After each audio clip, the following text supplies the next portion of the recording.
is another question arises from this, which is the computers are taking over all our thinking.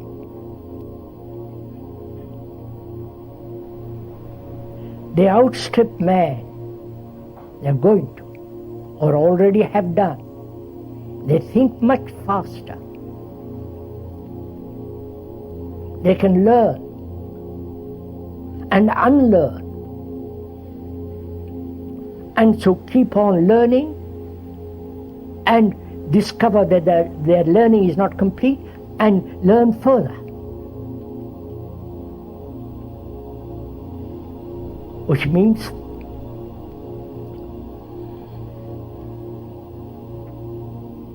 they are being programmed by experts, and the machines, these computers, can learn not only from the professors, from the programmers, but from themselves. Probably you know about, some of you know about it, read about it. We have talked to some experts on computers, and within 10 years they say they are outstripped completely man. Will think faster, learn faster, correct themselves, perhaps invent something new theories which man has not thought of. So there is this question, this is a very important problem for man. Of course, the computers cannot look at the stars and enjoy the stars. They can compose, perhaps not like Beethoven. Perhaps they do not know what love is. But neither do we.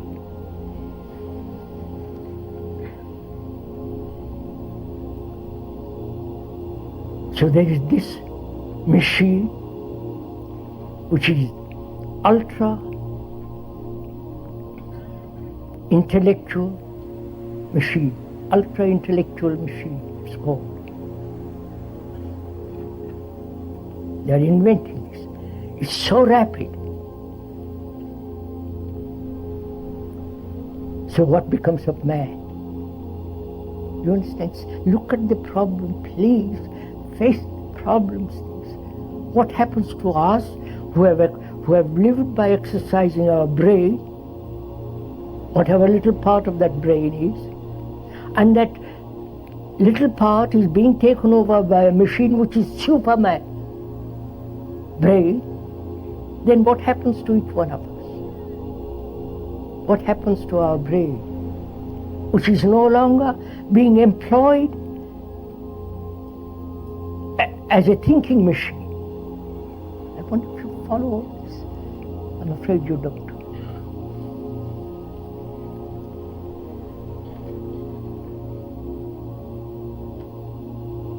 They are very concerned, some of us who have gone into this little bit, are very concerned what is going to be the future of man.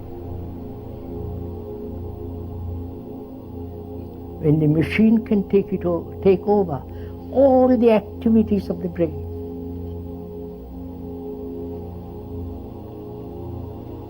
Then what happens to the brain? Either, there are only two possibilities. Either the brain pursues entertainment, football, which is already happening, sports, the religious entertainments,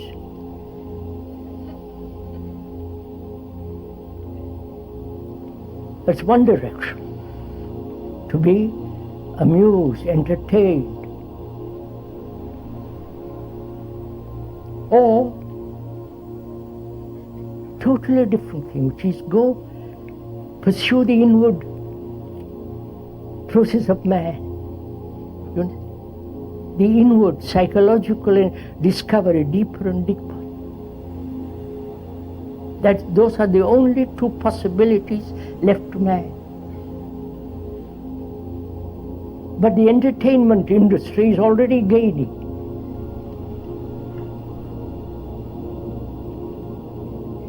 The televisions, you know this, I don't have to. And there are very few who are concerned with the psychological understanding of man. Completely, not the psychologists, not the professionals, not the psychiatrists, but you and I, who are the rest of mankind. We have to discover whether our brains are being trained by the entertainment industry to pursue that line. Please, this is awfully serious, all this. Do please pay attention to this.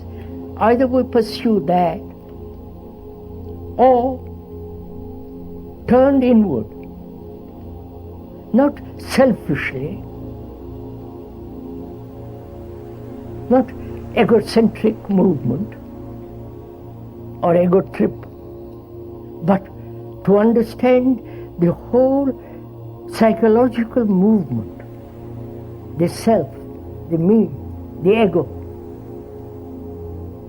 and see if it is possible to go beyond all that. So those are the only two paths left for us. If, when the computer takes completely over, the computer with the robot is already building cars.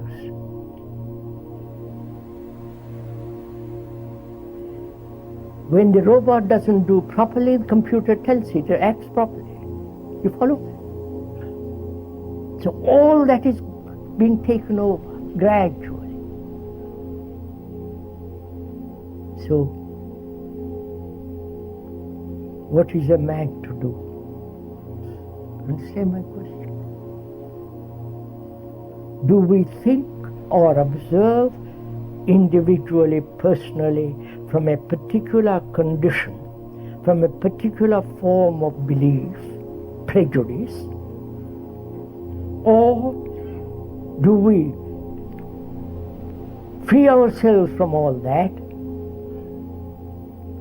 and turn inwardly, not selfishly, not selfishly, not saying I must save myself, it's all too silly,